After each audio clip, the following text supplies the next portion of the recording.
Non, mais merci d'être là, merci d'être venu à cette conférence de presse pour la 45e Marche du Pain qui va avoir lieu le 17 avril prochain. Donc, je m'appelle Mario Fortin pour ceux qui ne me connaissent pas, et puis je suis le coordonnateur de la Marche du Pain, du comité de la marche.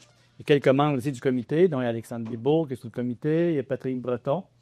Les autres membres ne sont pas ici. La plupart travaillent dans leurs emplois, ne peuvent pas se déplacer, mais on est 7 ou 8 adultes qui sont impliqués dans ce comité-là pour préparer la marche du pain. Donc, à chaque venue de printemps, là, on est chanceux, le printemps il commence à s'installer tranquillement. Le Pâques est tard cette année, donc on risque de ne pas avoir de neige, ce qui est une bonne chose quand c'est la marche du pain. Bon, on a la tradition de la marche du pain. Comment ça fonctionne, la marche du pain, pour les dates? C'est toujours le jeudi avant Pâques. Comme Pâques n'est jamais la même date, ben c'est le jeudi d'avant. Des fois, c'est fin mars, puis des fois, c'est dans le coin du 25 avril. Donc, c'est dans ce mois-là. Cette année, on a la chance que Pâques est plus tard. Donc, la marche est le jeudi 17 avril, entre 4 heures et 7 heures, dépendamment, là, 5 heures, 7 heures et demie, dépendamment comment ça va. Donc, cette année, encore une fois, on a 300 bénévoles qui vont arpenter les rues de la région de l'Érable, puis les civils et quelques municipalités aux alentours pour offrir le pain. Donc, quand on parle des municipalités, on parle de Inverness, Saint-Pierre-Baptiste, Val-Alain, Sainte-Sophie, Villeroy, Notre-Dame-de-Lourdes, Laurierville et Lister. Évidemment, l'argent qui est récolté par la Marche du pain, c'est pour supporter des projets humanitaires à l'international, comme vous avez pu voir, Guatemala, Pérou, on va en parler tout à l'heure, et aussi des projets locaux, on va en parler également tout à l'heure. Donc, on ramasse quand même aux alentours plus ou moins 20 000 $. Et cet argent-là, ben, il est réparti, on coupe la tarte en morceaux pour que chaque organisme qu'on cible à l'international et ici dans la région. C'est important d'avoir des projets parce qu'il y a des gens qui ont le besoin. On en a aussi dans la région ici. On dit toujours, on va aider notre monde aussi. Puis, on a des projets à l'international. Les projets qu'on a à l'international, en fait, c'est des projets qu'on essaye de faire en sorte que ce soit des pays dont on va... On ramasse les sous. On sait qu'il y a des besoins dans ces pays-là, dans un coin précis du pays. Exemple, au Guatemala, on a l'orphelinat Hogar Shalom, qui est un orphelinat qu'on aide depuis plus de quasiment 20 ans. Et cet orphelinat-là, on connaît des gens là-bas. On sait que 99,999 de l'argent sert vraiment à des besoins qui a le petit pourcent différent. Là, des fois, c'est des frais des petits frais d'administration. Mais sinon, presque l'entièreté des sous va pour des projets très, très, très concrets, que c'est nous autres qui amènent l'argent, c'est nous autres qui construisons sur place, c'est nous autres qui voient les retombées. Donc, c'est ça qui est important. Au Guatemala, on a l'orphelinat, dont d'ailleurs, il y a des jeunes ici, j'imagine. Il y a combien de jeunes qui vont aller au Guatemala cet été? Donc, c'est des gens qui vont aller à Hogar Shalom en juin, juillet, puis l'autre, c'est au mois d'août, je ne me trompe pas. Donc, un beau projet là-bas qu'on supporte depuis des années dans une école et un orphelinat et qui ont toujours besoin de notre aide pour continuer. Parce que là-bas, l'éducation, c'est pas facile, surtout pour les filles. Et la beauté de Hogar Shalom, c'est qu'ils rouvrent l'école autant aux filles qu'aux gars. Je me demande si c'est pas rendu égal, là, le nombre de gars et de filles là-bas.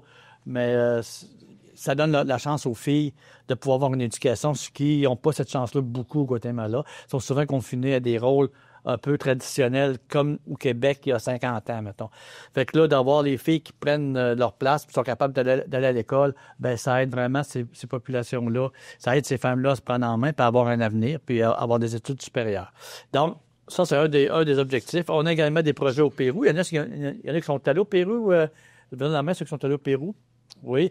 Donc, le Pérou, c'est un autre projet qu'on voit depuis quelques années déjà, depuis qu'on ne va plus en Haïti. Donc, ça fait près 6-7 ans qu'on va au Pérou, à San José. Et là aussi, on aide une communauté. Souvent, c'est pas à San José comme tel, mais je sais qu'il y a un projet qui est dans la Sierra, dans les montagnes, pour aider un dispensaire, pour une école là-bas, un village très reculé, excessivement pauvre. Je pense que j'avais pas pu y aller, cette année, là, pour des circonstances dramatiques, là, mais normalement, on va dans ces coins-là. Et deuxième projet au Pérou, je ne me trompe pas aussi, ça se peut-tu? Il y a 2 projets au Pérou?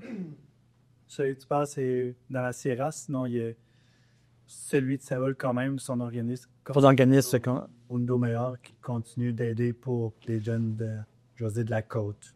Les jeunes qui restent. Et les écoles, exemple de Wakalaka, Montréal scolaire. Là, tu parlais dans les montagnes, oui, ça va aider comme les jeunes, mais l'organisme va aussi dans les montagnes, pour exemple, des Nitikahan, qui apportent là, plusieurs branches de toucher, mais plus qu'un projet. Puis, souvent, la question qu'on se fait poser, c'est ouais, mais il y en a des pauvres ici, pourquoi est-ce qu'on a ces pauvres-là ailleurs? On va commencer par aller les pauvres ici. Oui, effectivement, c'est vrai. On le fait d'ailleurs. On a des organismes. Mais la pauvreté qu'on voit dans ces pays-là, qu'on a constatée, elle n'a rien à voir avec la pauvreté qu'on constate ici. Là. Ici, des fois, on peut pas. Oui, elle n'est pas drôle, la pauvreté, mais il y en a de la pauvreté ici, puis faut la soutenir. Mais on est dans des contextes d'extrême pauvreté, où des gens mangent pas, ou n'ont pas d'eau potable, ou n'ont même pas de Tylenol pour soulager les problèmes physiques. Là. On est vraiment à un autre stade de pauvreté, où l'essentiel manque cruellement, et on sait que l'argent aide concrètement, puis on sait que l'argent, elle va sauver des vies. Alors, l'argent de la marque du pain, retenez ça sauve des vies. Des gens qui ont des convaincus, qui ont une meilleure vie, une meilleure éducation grâce à ça. Il y a un projet également qu'on fait en République dominicaine pour des femmes, un groupe de femmes qui se prennent en main depuis quelques années. Ils ont parti des genres de petites entreprises pour permettre aux femmes de pouvoir là-bas subvenir à leur famille. Donc ça, c'est des projets Haïti. Évidemment, Haïti, on n'y va plus parce que c'est trop dangereux, parce que c'est un pays qu'on allait avant ça. On allait en Haïti pour... chaque année comme message humanitaire. On l'a remplacé par le Pérou parce que c'est rendu trop dangereux d'aller en Haïti. Mais on continue à aider des gens là-bas. On a deux projets avec Thérèse Savard à Jérémie qui, eux autres aussi, sont dans une situation d'extrême pauvreté et aussi d'extrême violence. Le pays est rendu excessivement dangereux. En fait, c'est comme si... C'est un peu, j'aurais le goût de dire, c'est les gangs criminalisés ont pris le contrôle du pays. C'est comme si ici, c'était la mafia puis les Hells Angels qui géraient le pays, là. Carrément. Puis ils se promènent dans la rue avec le fusil, puis ils font, tu sais, puis c'est pas d'accord et tuent. Puis c'est vraiment quelque chose d'extrême, là. OK? Et les deux communautés qu'on aide, bien, il y a Agathe, elle a des personnes âgées là-bas qui sont délaissées, qui sont démunies, qui n'ont pas de famille, qui sont dans une extrême pauvreté. Fait qu'on a des projets pour aider. On a également un organisme de Mère Teresa là-bas. C'est pas Mère Teresa, c'est pas elle, là, mais les sœurs de Mère Teresa, les enfants orphelins qui sont abandonnés, qu'on aide aussi par le projet, puis Jérémie avec Sœur Thérèse. Ça, c'est au niveau international. Au niveau local, ben, on a deux organismes qu'on aide particulièrement. Peut-être un troisième qu'on attend parce que le comité ne s'est pas réuni, puis c'est un nouveau projet. On n'a pas parlé encore, je ne veux pas l'annoncer si on ne l'a pas décidé en comité. Là. Mais on a deux qu'on est sûr qui sont comme canés depuis quelques années. On a Orapé, ici, qui est un organisme que je vais inviter Valérie dans quelques secondes à venir nous en jaser.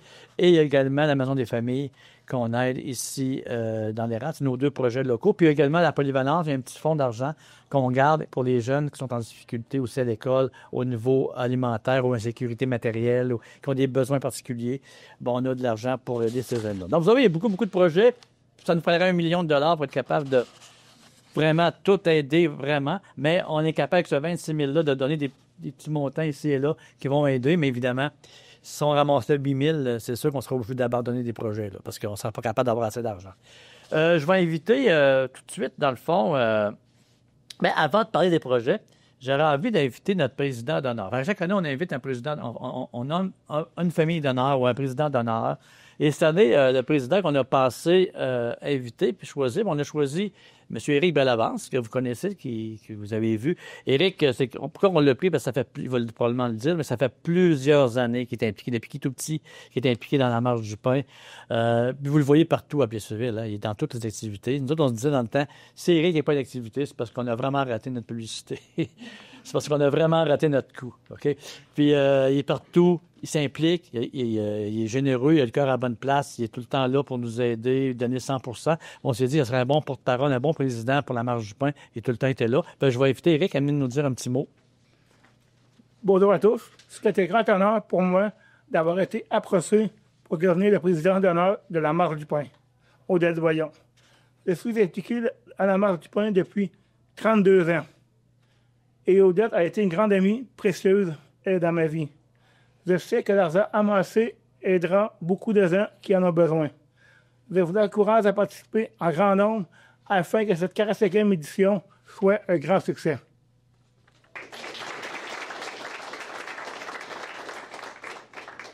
Bravo, Eric, merci. C'est fait, tu vas pouvoir relaxer. OK. J'inviterai maintenant le responsable d'Orapé à venir nous expliquer un petit peu en quelques mots c'est quoi l'organisme et en quoi que l'argent à la main du pain peut être utile pour eux. Valérie Bédard, qui est présidente. Bonjour, je suis Valérie Bédard. C'est moi qui est directrice générale chez Orapé ici à Plessisville. Probablement que vous connaissez déjà Orapé, mais en fait, c'est l'organisme de récupération anti-pauvreté de l'érable. On a plusieurs services, mais aujourd'hui, je venais évidemment vous parler du service pour lequel vous allez participer. C'est-à-dire que on aide, nous, environ 200 familles par mois qui viennent du territoire de la MRC de l'érable qui sont pas en mesure de se nourrir convenablement à tous les mois. Donc, ce qu'on fait, c'est qu'on fait de l'offre alimentaire, on leur donne du pain, des desserts, des fruits, des légumes, un peu toutes sortes de choses. Donc, ces gens-là viennent minimalement une fois par mois chez nous pour se nourrir. Mais à travers ces services-là, on a aussi un service de collation scolaire, c'est-à-dire qu'il y a une pomme et un fromage qui est donné à chaque enfant des gens qui sont inscrits. Donc, les gens, les enfants, les adolescents partent avec leur collation directement dans leur sac à dos le matin quand ils viennent à l'école. C'est un service qui leur est offert gratuitement, justement grâce à la marche du pain, parce que les sous qui sont récoltés, qui nous sont remis, ben on est hyper fiers de pouvoir les mettre là-dedans pour acheter la nourriture seulement. Il y a rien d'autre qui est fait avec cet argent-là, en fait. C'est vraiment l'achat de pommes et de fromage qui va être fait. Et depuis 2 ans, on a un nouveau service aussi, qui est un service style boîte à lunch, c'est-à-dire que ce soit de la maternelle à aller à secondaire 5, il y a certains enfants, certains étudiants qui n'ont pas de choses à mettre dans leur boîte à lunch. Donc, c'est le genre de service qu'on va aussi offrir là, chez Orapé. Donc, on est vraiment très, très, très content de pouvoir compter sur votre support. On vous remercie infiniment de sillonner les rues cette journée-là pour le faire. Donc, on sait que c'est du travail, mais on est tellement fiers de pouvoir recevoir un coup de pouce de votre part. Donc, on vous remercie infiniment et on souhaite un très grand succès à la 45e édition. Donc, merci infiniment. Donc, merci Valérie. J'inviterai également la responsable de la Maison des familles à venir nous jaser un petit peu de la mission puis en quoi les sous vont être bien investis, j'en suis convaincu, dans la mission. Donc, Angélique Bégin. Eh bien, bonjour. Il y a des visages que je connais ici aujourd'hui. Alors, j'ai pour la première fois un rôle différent aujourd'hui parce que j'ai comme 2 chapeaux. J'ai la chance, comme à titre purement personnel, d'accompagner le groupe du Guatemala du mois de juin et de juillet comme accompagnatrice bénévole impliquée auprès d'eux. Mais je viens aujourd'hui vous entretenir, non pas pour ça, parce que oui, on va venir faire un aide qui va être vraiment, qui va être incroyable, qui va avoir un grand impact sur la communauté, mais je viens vraiment vous parler de l'aide un peu plus locale parce que je mets mon chapeau de Angélique Bégin, la coordonnatrice de la Maison des familles de l'érable, parce qu'on a la chance depuis quelques années, là, aujourd'hui, de bénéficier, en fait, du soutien de la Marche du pain. Et cette aide-là a vraiment un impact considérable pour la Maison des familles et pour les familles de la région qui utilisent nos services. Donc, s'il y en a qui savent pas c'est quoi la Maison des familles, en fait, c'est un lieu où les parents de la région peuvent venir se retrouver pour échanger, pour briser leur isolement, pour enrichir leur expérience parentale. Et les enfants ont aussi un service de garderie pendant ce temps-là pour leur permettre de socialiser avec d'autres enfants, d'être stimulés. C'est parfois le seul milieu de garde qu'ils vont en fait utiliser avant l'entrée à l'école. Donc, mais je vais vous parler un petit peu plus peut-être du projet que vous allez financer là, grâce à l'aide de la Marche du pain. En fait, il y en a qui savent peut-être qu'on, comme organisme communautaire, on a parfois de la difficulté à aller chercher le soutien qu'on a besoin pour vraiment répondre aux besoins dans la communauté. Et de notre côté, ça va nous aider pour l'intégration des poupons. Donc, on a une halte garderie chez nous qui est très utilisée par les parents et on a différents parents avec des âges très distincts, aussi des bébés parfois qui ont quelques semaines seulement, qui viennent viennent à la halte garderie parce que le réseau social est absent, parce que parfois ils sont issus de l'immigration, puis ils n'ont pas personne autour d'eux, mais le besoin d'avoir un temps pour eux, d'avoir un répit est vraiment essentiel. Puis c'est parfois la seule ressource qu'ils ont. Donc, pour nous permettre d'adapter vraiment nos locaux de la halte garderie pour que les enfants qui sont tout petits puissent avoir un lieu qui est sécuritaire, puis que les enfants aussi qui ont 16-17 mois puissent explorer, être stimulés en toute sécurité. Donc, ça va être vraiment pour aménager le petit coin de rêve dont on rêvait puis qu'on avait envie de développer dans notre halte garderie pour que chaque enfant entre 0 et 18 mois puisse pleinement s'épanouir, grandir, puis c'est ça, découvrir en toute sécurité dans notre halte garderie. Puis pour que les parents se sentent en sécurité puis en confiance de les laisser aussi, parce que c'est parfois le premier milieu qu'ils vont consulter. Alors voilà, j'ai envie de vous dire un beau merci pour votre implication. Chaque dollar amassé ferait vraiment une différence, autant à l'étranger, mais aussi localement chez nous, parce que comme Mario dit, il y a il y a de la détresse à l'extérieur, mais il y en a aussi chez nous. Moi puis Valérie, on travaille avec des familles, des gens de tous les horizons qui vivent des choses difficiles ici chez nous. Puis c'est important aussi qu'ils puissent recevoir l'aide, le soutien qu'ils ont besoin. Puis la Marche du pain, ben ça contribue grandement à ça. Fait que merci beaucoup.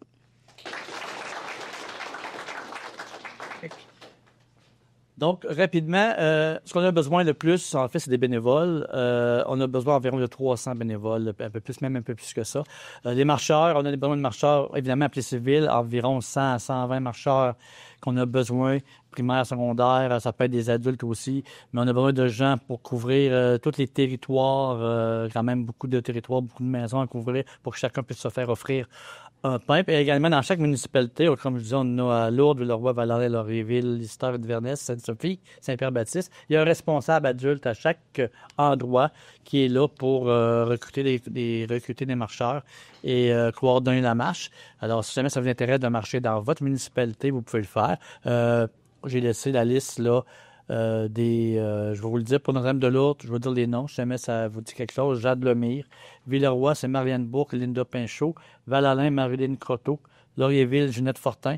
Listar, Chloé Maniam. Inverness, Caroline Charrette. Sainte-Sophie, Nathalie Rouleau.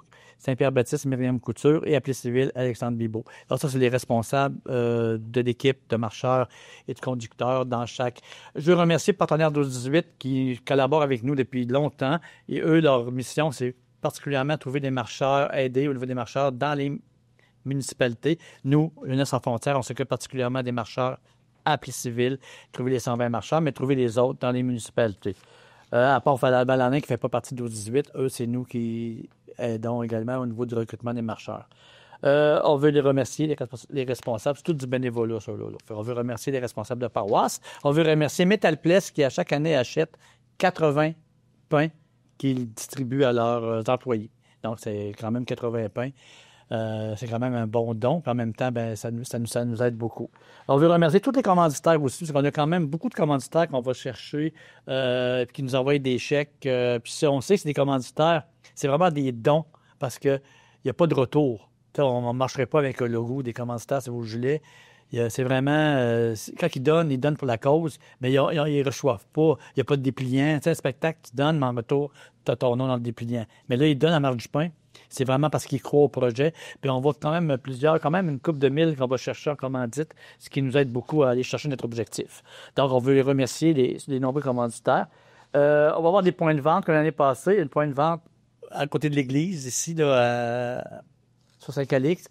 Isabelle Doyon, la fille à Odette, qui va être là depuis quelques années, qui vend toute la journée, qui offre des pains. Et il y a Lourdes, au lieu que ça soit une marche à Lourdes, à côté de l'église, au centre communautaire, c'est un point de vente aussi pour Notre-Dame de Lourdes. Et Laurierville également, Ginette à Laurierville, les gens vont chercher le pain chez elle. Donc, c'est les 3 endroits où c'est un kiosque. Pour le reste, c'est des gens qui vont porte à porte, qui continuent à aller offrir le pain. Si jamais vous avez, souvent la question qu'on a, c'est « ben j'ai pas eu mon pain. Comment se fait d'être pas passé? J'ai pas eu de pain. » On essaye de couvrir, mais des fois, c'est difficile. Les gens sont pas là alors qu'on passe. Des fois, il nous manque de pain. Pour une équipe, l'équipe revient, il reste plus de pain, ben, il en reste trop. C'est très difficile à calibrer que tout le monde ait du pain. Parce que souvent, on en donne au début à chaque équipe. Le monde part avec tous les pains. Là, on attend, souvent à 7h moins quart, il y en a qui reviennent, n'ont pas tout vendu le pain, mais là, l'équipe ne peut pas repartir parce qu'ils ont manqué de pain. Fait que ce qui fait que si jamais vous en voulez absolument, puis vous n'avez pas eu, puis il est rendu 6h15, 6h30, puis vous dites « Hey, là, j'ai pas eu mon pain », il y a 2 solutions. Ou vous venez à Polyvalente, ici à la cafétéria, vous pouvez venir vous procurer un pain. Ou vous nous appelez. Vous pouvez nous appeler à la Poly. Vous pouvez m'appeler 819-621-6749 et Mario Fortin. Et on va s'organiser pour vous trouver un pain. Le pain est encore cette année à 6 $. Je pense que on est dans les prix du marché. Mais on se rappelle que c'est un pain c'est plus qu'un pain. On se rappelle que c'est un don qu'on fait pour aider des gens. Donc, c'est sûr que si on le vendait au prix coûtant, on ne serait pas d'argent, ça ne donnerait pas grand-chose de faire une marge du pain. Fait qu'à 6 $, ça nous permet d'avoir un petit retour sur l'investissement pour pouvoir donner. C'est ça qui fait notre profit. Donc, pourquoi vous ne vendez pas de pain brun? Ben, le but, c'est pas que vous mangez. Le but, c'est pas de dire on vous offre plein de pain comme avant. On n'est pas des boulangers, dans le fond. On est des gens qui ramassent du pain pour être capables d'avoir des dons pour les gens défavorisés. Donc, c'est compliqué d'avoir je veux un pain brun, non, je veux un pain au raisin, non, je veux un pain tranché, non, je veux un pain aux bananes. Ça marche pas. On a un pain blanc, c'est notre pain qu'on offre. C'est un symbole. C'est un symbole de partage. Le pain, c'est un symbole de partage. C'est pour ça qu'on a ce projet-là. En terminant, c'est vrai, on a pour les marcheurs de fête civile, on fait tirer un lapin en chocolat au lapin. Parmi les marcheurs, le soir même, avant de partir, on va vous faire tirer beau gros lapin de Pâques. Fait que parlez-en à vos amis, parlez-en aux gens, à la population. Si vous voulez venir marcher, être conducteur, les parents, les citoyens, citoyennes qui veulent nous aider, on a besoin de bénévoles. 17 avril prochain, c'est un rendez-vous.